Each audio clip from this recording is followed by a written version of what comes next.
and welcome to Revision 101 with me, Mr. Wilson.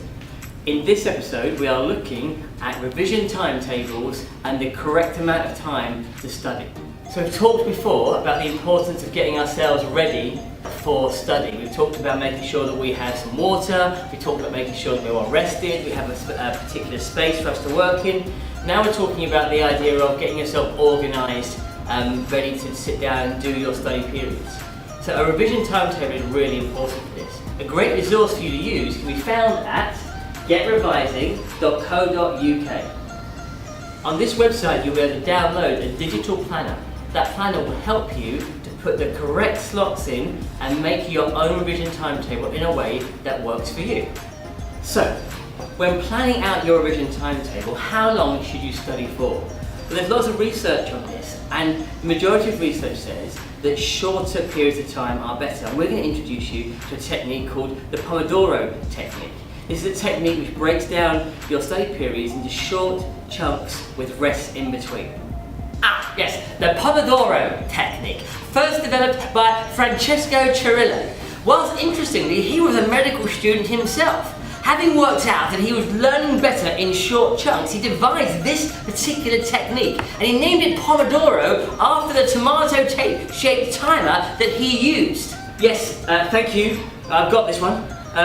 So, the Pomodoro technique. Let's show you how it works.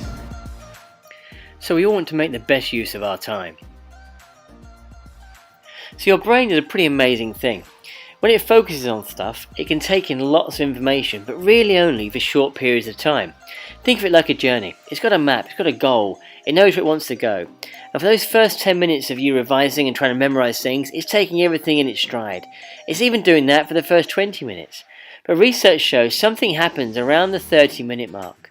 So after about 30 minutes, your brain stops taking in as much information and you've failed to be able to retain this sort of information you were doing in those first 20-25 minutes. So you need to take a break.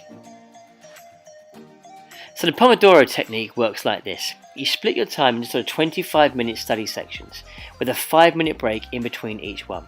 So you study your first topic or your first subject for 25 minutes, you take a break.